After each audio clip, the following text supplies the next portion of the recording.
After 8 years of working on countless software teams and optimizing this device, I think we're finally ready to launch it with the world. And if you put all those parts together, how much do they cost? Well, the bill of materials is about $1,500, but...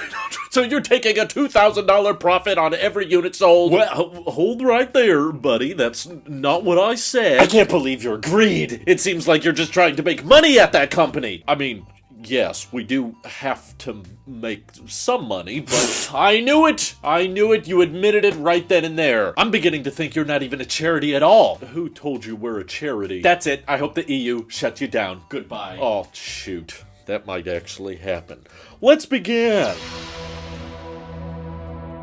So the cost of all of the parts that go into Apple Vision Pro has unfortunately leaked, and we had the same thing happen that's happened so many years in the past. Everyone freaks out because they think they figured out what the profit margin is on the unit when they are drastically and undoubtedly wrong, because bill of materials is one aspect of the cost to produce and ship a product, but it is by no means, in fact, nowhere even close to the entire picture of all of the money and resources that go into making a device as complicated as Apple Vision Pro and bringing it to the market. Now, you can go back and watch my review. I criticized the Vision Pro, I think, pretty fairly. I did not keep mine. I don't have it anymore, but I think it's important for us to define differences between the terms overpriced and expensive. Personally, I think Apple Vision Pro is very, very expensive. I don't think you'll find anyone arguing with you there, but I also don't believe it is overpriced. You see, in my opinion, overpriced means it is far more expensive than it should be. Expensive just means it's a high price item. And I think considering all of the endless work that went into Apple Vision Pro, which is far more than just research and development for one, although that probably took 8 years, give you a little bit of perspective on Project Titan, Apple's canceled car project. They spent over $10 billion over the course of a decade, and I imagine all of the research and development that went into Apple Vision Pro is likely somewhat similar. There's a lot of testing and calibration that has to go on with these crazy prototypes that Tim Cook said on the record they were toying around with 8 years ago, or possibly more. So all of these hardworking engineers that have to be very talented, have to be very good at problem solving, figuring out how to combine all of these custom prototype silicon chips alongside all of these new camera sensors and LiDAR and infrared cameras, and of course the software team, which I think is completely underrated and underappreciated in today's world. Just like how we talked about recently on the whole like iOS market share is growing while Android is shrinking. Most of that, I think, all kind of comes down to the software team, and nowadays we have the expectation that most of our software is just basically free. All of this time and money goes into these very talented, hardworking teams that try to make the software consistent, reliable, try to patch bugs, which is not an exact science. It's not like every time you find a bug in the UI, someone can just go, oh, yeah, sorry, I just gotta pull the bug out of the code really quick. No, it takes hours and hours of running diagnostics, figuring out what's causing the bug, then figuring out how to patch that bug and make sure no new bugs are created in the process. It's a very complicated thing, and especially when it comes to software, there was a lot of state-of-the-art software that went into making Apple Vision Pro as immersive as possible. You know, this is not some off-the-shelf program they're using for hand tracking and eye tracking, all of those infrared cameras, and making sure to stitch together reality as accurately as possible, and designing all of that software to be compatible with two Apple Silicon chips running simultaneously. One of them that's never been made before, the R1 chip, which is primarily just focusing on making sure that your surroundings look the way they should. Do you think software engineers are cheap, especially keeping them employed for years and years at a time? No, there were probably hundreds, if not thousands of people that all worked together to make Vision OS and Apple Vision Pro possible. All of them deserve to be paid, and they should be paid quite a bit, because these are not easy tasks. These are not the kinds of things you can find anybody off the street to work on. And the important thing to keep in mind with Apple Vision Pro, and this is also an overarching thing when it comes to the tech industry, this applies to Samsung, Google, OpenAI, and Apple, of course. When people have the expectation that you're going to get software updates for free and for several years, now people expecting 6 to 7 years of not just security patches but feature releases, that means the cost to just maintain the Apple Vision Pro and keep it relevant is going to continue to grow. So while you have spent $3,500, or I guess some of you have, and kept your Apple Vision Pros. Even if you never buy an app or you never pay for an Apple service, Apple is still actively developing the product and working to make it better, and that is costing them more and more money over time, even though you just had a one-time fee. You just paid that $3,500 once, and you've got it for many, many years. You've got software, you've got support, and it will continue to get better. Hopefully we'll find out how with Vision OS 2.0 at DubDub this year. But the research and development, I cannot emphasize how much trial and error that involves. Experimentation of materials, weights, cables, fabrics, all of that stuff is not cheap to do and requires some of the best, most talented engineers in the world. So please, at the end of the day, just do not diminish products to just them costing what the bill of materials is, because that's one piece of the equation. It is not the full story by any means. The software development, I would argue, is probably one of the most expensive components of it, because it had to be worked on a lot during the research and development phase, and then the cost of software optimization continue well into the product's life cycle. And because of that, you'll find that with the bill of materials of lots of other smartphones, not just iPhones, by the way, Samsung Galaxy phones, as well as Google Pixel phones, all of them cost pretty close to the same amount to build, and yet all of these companies charge quite a bit more than just the bill of materials, because there's also marketing expenses, which are not free. There's service expenses, which are not always profitable. There's manufacturing defects that you have to cover for. But yeah, you'll find other Galaxy phones and Pixel phones that have a bill of materials close to $400, similar to what an iPhone costs to make. But again, that doesn't cover the cost to develop the new features, to service it, and provide software updates for many years to come. And that's why some of these high-end smartphones in our day-to-day lives only have a bill of materials of about a third of what they're charging. And with that ratio in mind, it's actually pretty similar with Apple Vision Pro. $1,200 smartphone probably costs most companies about $500 to make. And similarly, Apple Vision Pro costs like 3 times what our high-end smartphones cost. And the bill of materials also reflects that, about $1,500 for just all of the individual components. But it doesn't talk about how those components were designed, where they came from, how they agreed on that design, and how they decided that product would make sense in that assembly. All of the research that goes into how to manufacture it profitably and at scale. So for a typical electronic device, I would say Apple Vision Pro margins are about in line with most of Apple's other product categories. But I will mention, as impressive and as technically capable as Apple Vision Pro is, there are other devices out there that sell at much more of a loss. And I think it's quite obvious when it happens. Like the Quest 3 is what I'm thinking of. Very impressive hardware, genuinely impressed me how close it was to the Apple Vision Pro in performance. There's still a lot of things the Meta Quest gets objectively better than Apple Vision Pro. And you can buy that for only $500, but we know from Meta's reports that it is definitely not a very profitable product. They get most of their money from Facebook and advertiser revenue, so they don't need to turn a profit too much on Quest hardware. Similar to how a lot of game companies sell their consoles at a loss, they're planning to make it back through software and other in-app purchases. They're just trying to set the stage for a successful platform. They don't really care if they make money on the hardware itself. Apple, however, has to kind of make money on the hardware, because as much as they are trying to build up their services revenue, it comes nowhere near close to what they need to generate to keep their operations going, which comes mostly from hardware sales. So they're not a Microsoft, essentially. They're not a Sony. They're not going to sell their consoles at a loss, just hoping to make it back through services later, although Tim Cook has been kind of trying to pivot the company more that way, and I think services revenue has been growing, but it's definitely not the majority like it is for Facebook or Microsoft. So that's why, even though I think the hardware capabilities between the Quest 3 and Apple Vision Pro are pretty close, the price is by far not that close at all, and I think that really just comes down to different marketing techniques. And yeah, I could argue that Quest 3 is a much better value in that regard because of the company being willing to sell it at a loss. But what do you guys think? Does all of this just stem down to greed? Apple's a greedy company and Meta's a more generous company? Or do you see my point about the costs of software development and research and how much time and money that requires? Not to mention, I'm sure Apple's marketing budget is much, much higher than most others. But if it brings in more sales and it's effective, why shouldn't they do it, right? Feel free to let me know your thoughts down in the comments below. And thank you to everybody supporting this channel directly. Seriously, helps us out a ton, as does just watching these videos. So thanks again. This is your Apple Sheep here, and I will see you all in the next one.